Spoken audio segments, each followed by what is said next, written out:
Assalamualaikum teman-teman. Sekarang ini hari Jumat ya. Kita akan memperlihatkan proses penyaringan air aqua regia.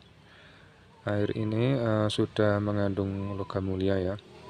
Kemarin sudah saya regia 1 kali, kemudian ini yang kedua kalinya. Jadi saran saya kalau meregia bahan itu ya minimal 2 kali.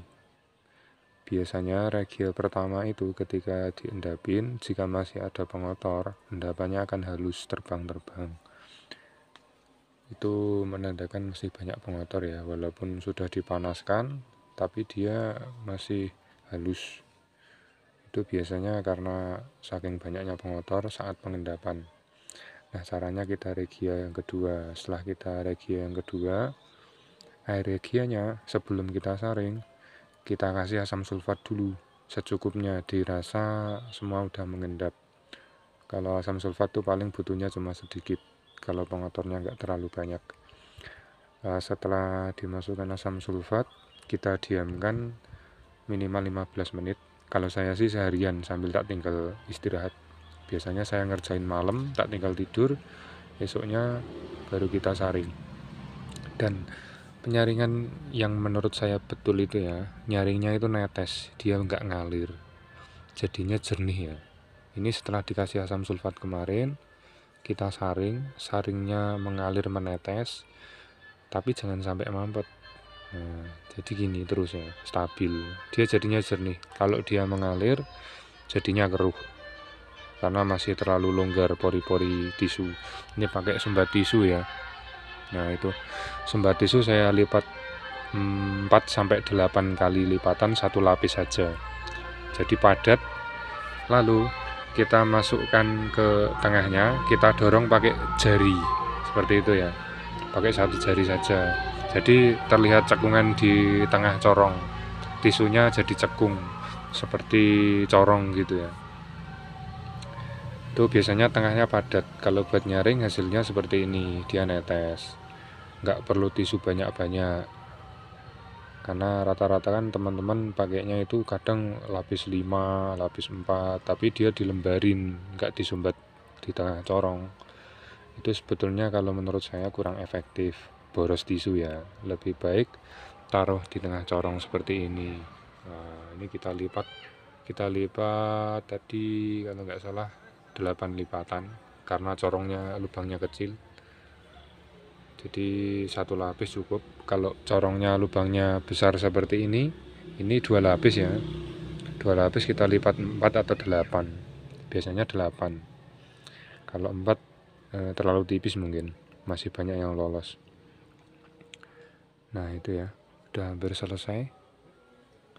Nah ini kalau sudah bening begini, ini tandanya sudah layak kita endapkan pakai SMP. Karena kalau masih ada kekeruan seperti kabut-kabut, sebetulnya bukan kabut ya, tapi tepung halus. Tepung itu biasanya berasal dari timah ya. Nah ini kan jernih. Jernih itu bukan bening putih, bukan seperti air mineral, bukan, tapi yang saya maksud jernih itu jernihnya walaupun berwarna, tapi dia tembus pandang. Seperti bensin premium, pertalite atau pertamax itu jernih, dia nggak keruh meskipun berwarna seperti itu. Jadi layak tidaknya untuk diendapkan itu patokannya di kejernihan cairannya, seperti itu ya teman-teman. Itu kuncinya. Teman-teman itu kegagalannya rata-rata itu dari ketidaksabarannya nyaring, jadi masih keruh, udah nekat diendapin pakai SMP atau yang lain. Terutama kalau SMP ya, dia pasti endapannya ngenus itu warnanya ungu halus ya, nggak harus ungu, nggak karu-karuan pokoknya, harusnya kan coklat padat menggumpal-gumpal. Itu kalau bagus endapan emasnya itu seperti itu, menggumpal. Tapi kalau masih halus, agak keunguan, entah putih entah apalah, itu biasanya karena masih terlalu banyak pengotor. meskipun coklat kalau dia halus, itu pun juga mengindikasikan masih terlalu banyak pengotor ya. Tapi nggak seberapa kalau warnanya udah coklat. Kalau masih hitam pekat itu yang masih harus diregia lagi. Minimal regia itu 2 kali ya. Regia pertama dan kedua wajib dikasih sulfat. Kalau saya seperti itu untuk kunci kesuksesan dalam pengendapan nanti. Karena tanpa asam sulfat yang namanya elektro itu biasanya kan banyak timah, walaupun sedikit tapi mesti ada timah seperti itu ya. Antisipasi timahnya ya pakai asam sulfat sebelum disaring. Tapi jadi begitu belum disaring dikasih asam sulfat, timah itu ngendap. Nah, seperti itu. Beserta pengotor-pengotor yang lain biasanya ngendap, biar kalau disaring nggak nyumbat tisu dan airnya bisa jernih. Nah, seperti itu ya. Ini udah mau selesai. Saya sebentar lagi mau saya semprot-semprot. Kita skip dulu, kita tunggu selesai nyaringnya. Nah, kita lanjutkan ya. Ini proses penyaringan udah selesai ya. Oke, kita angkat. Kemudian kita ambil urea seperti biasa ya. Kita netralkan nitritnya.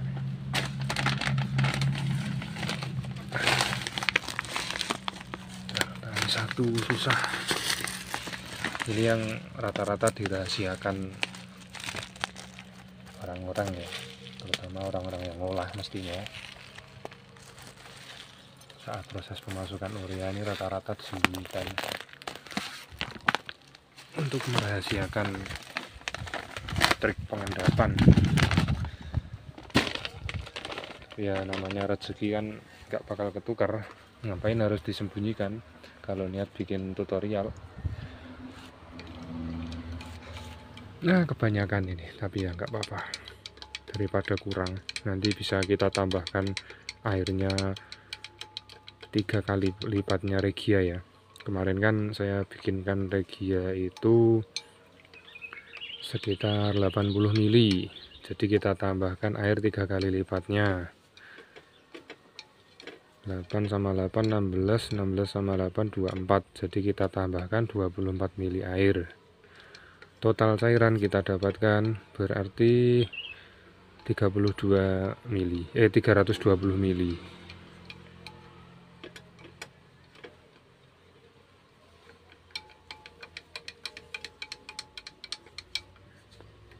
Wah kebanyakan, saya tuangkan air dulu. Bentar saya skip dulu ya, saya ambil air. Oke ya, kita lanjut, kita kasih air maksimal 320 mili totalnya, maksudnya total ketinggian cairannya nanti. Tapi kita kasih dulu sampai hilang urea saja. Kalau dikasih sedikit sudah hilang ya kita aduk dulu, kita endapin dulu, baru nanti kita tambahkan air bila diperlukan sampai 320 mili. Kalau saya sih sebelum sampai jadi 4 volume kok sudah larut semua urea ya sudah, nggak saya tambah lagi. Intinya sudah encer.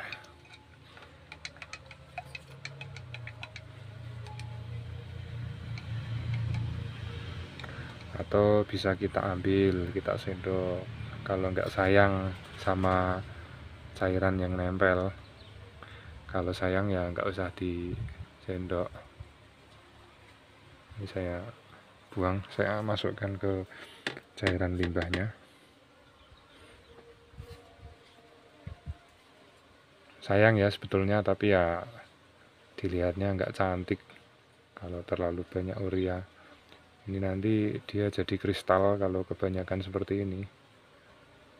Sebetulnya jadi kristal pun nggak apa-apa,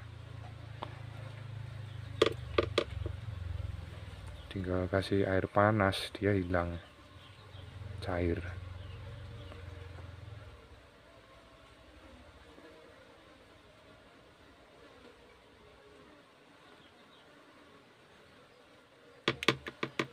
Di sini ada tawon punyaku, diserang sama hama tawon pemakan tawon.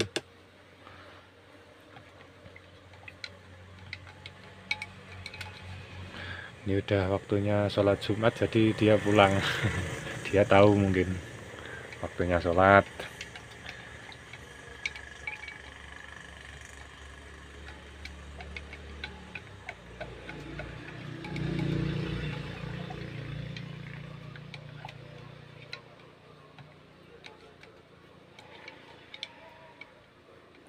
Ya, karena masih terlalu banyak menggumpal, kita kasih air lagi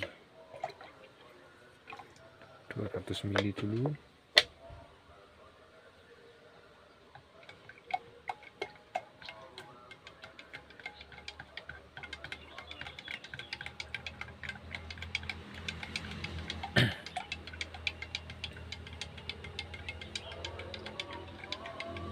Nah, sudah adzan ya.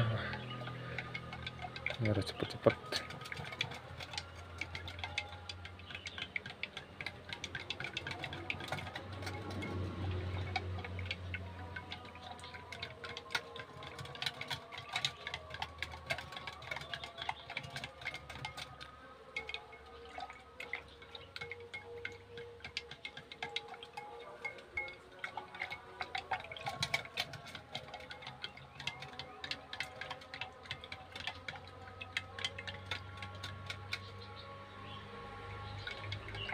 Aduk terus sampai betul-betul mencair ya,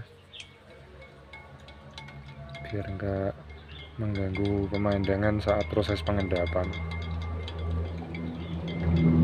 Nanti kita kira endapan dari proses SMB kalau masih ada urea yang tersisa ya.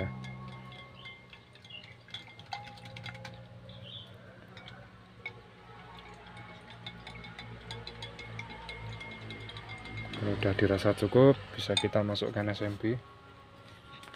Ini udah waktunya Jumat.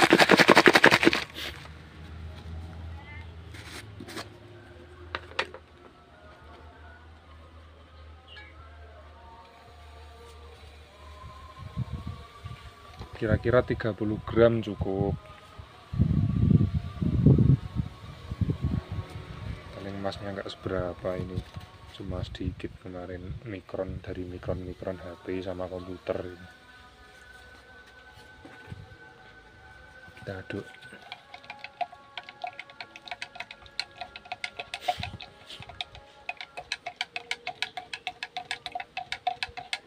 Bismillahirrahmanirrahim.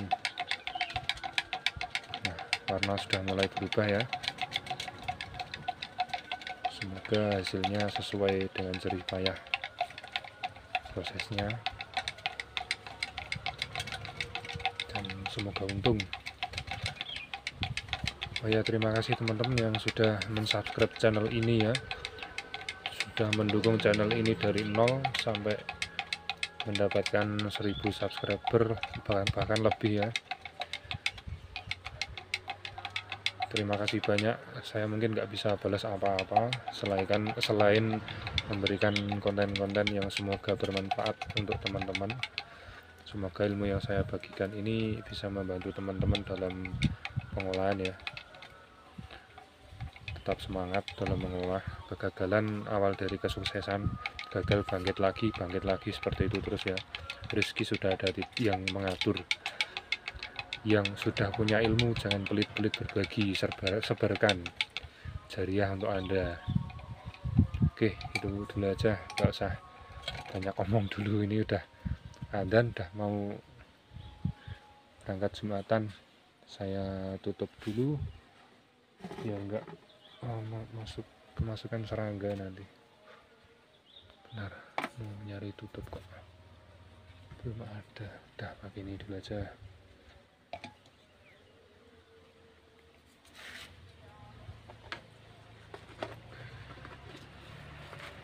Oke, kita tinggal dulu itu ya.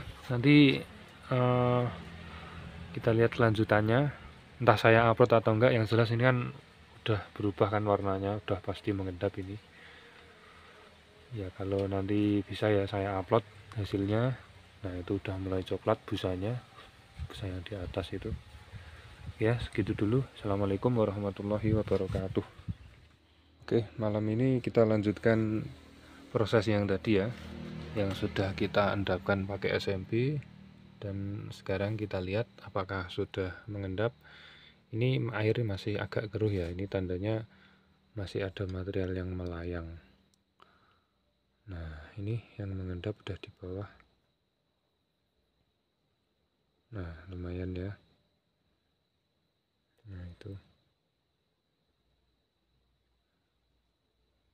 Ini tidak saya saring dulu, kita diamkan sampai besok. Yang penting kita pastikan dulu apa malam ini mengendap atau belum. Kalau sudah mengendap seperti ini, sudah bisa dipastikan Regia tidak gagal mengendap ya teman-teman. Nah, kunci kesuksesan kita dalam pengendapan salah satunya yaitu pemakaian asam sulfat. Itu penting sekali ya, terutama kalau mengolah dari material elektro. Itu banyak timah. Biasanya yang menyebabkan kegagalan dalam pengendapan yaitu timah.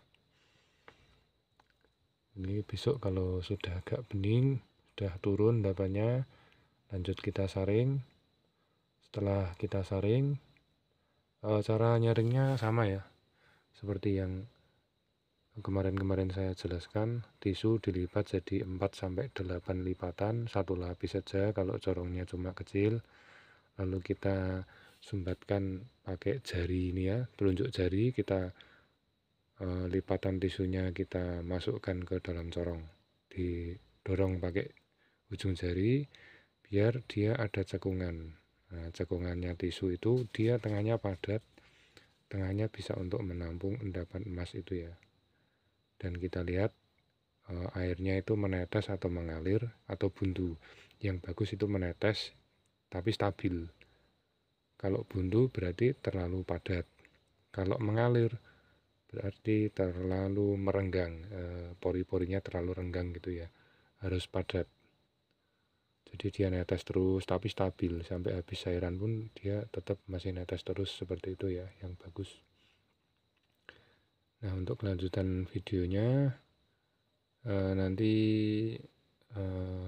kalau ada waktu tak coba kasih lihat sekalian waktu habis penyaringan sama peleburan sekalian kalau memang ada waktu, tapi kalau enggak ya terpaksa video sampai sini dulu saja. Yang penting kita tahu cara mengendapkan regia agar tidak gagal mengendap. Jadi regia yang bagus itu setelah proses regia selesai kita kasih sulfat ya, kita diamkan 15 menit seperti biasa, minimal 15 menit kalau saya. Lalu disaring, saringannya biasanya ada endapan putih, itu biasanya timah. Dan hasil saringan harus jernih. Kalau belum jernih bisa karena tisu kurang padat, bisa karena memang masih ada kandungan timah yang belum mengendap oleh asam sulfat, berarti asam sulfatnya kurang. Hasil saringan kalau masih keruh, sedikit saja ada kekeruhan seperti kabut-kabut tepung itu, langsung kita sulfat lagi. Seperti itu ya, ngasih sulfatnya hati-hati karena sulfat itu ketika kontak dengan air dia terjadi letupan ya, seperti mendidih itu ya. Kalau sampai kena tangan bisa melepuh seketika melepuhnya. Jadi hati-hati, pelan-pelan saja. Kalau takaran nggak ada takaran yang khusus, yang penting dikira-kira saja. Kalau disaring masih keruh berarti kurang, tapi kalau disaring sudah jernih berarti pas. Tinggal kita lihat tisu saringnya tadi mengalir atau menetes. Kalau mengalir ya bisa dipastikan itu lolos timahnya. Tapi kalau menetes insya Allah timah bersih kalau memang sulfat cukup. Misal sudah menetes saja masih keruh berarti masih ada kandungan timah yang belum mengendap oleh sulfat. Jadi bisa kita tambahkan sulfatnya lagi ya. Seperti itu teman-teman. Semoga bisa dipahami. Cara pemberian sulfatnya sudah saya videokan di video-video yang kemarin-kemarin. Silahkan dilihat. Bila masih ada yang belum paham, silahkan komen di kolom komentar. Syaratnya dengan cara yang sopan ya. Kritik dan saran membangun, tapi dengan cara yang sopan. Untuk yang sudah subscribe, terima kasih. Yang sudah menonton sampai full, terima kasih. Sudah membantu channel ini berkembang dari 0 sampai sekarang. Alhamdulillah sudah 1000 subscriber lebih ya. Hari ini saya tengok 1050 subscriber, dan alhamdulillah saya ucapkan sekali lagi alhamdulillah. Juga terima kasih untuk kawan-kawan yang setia menonton channel saya. Semoga dilimpahkan rezeki serta kesehatannya untuk semuanya. Oke, mungkin cukup sekian video malam ini. Dari saya, apabila ada kurang lebihnya mohon maaf. Assalamualaikum warahmatullahi wabarakatuh.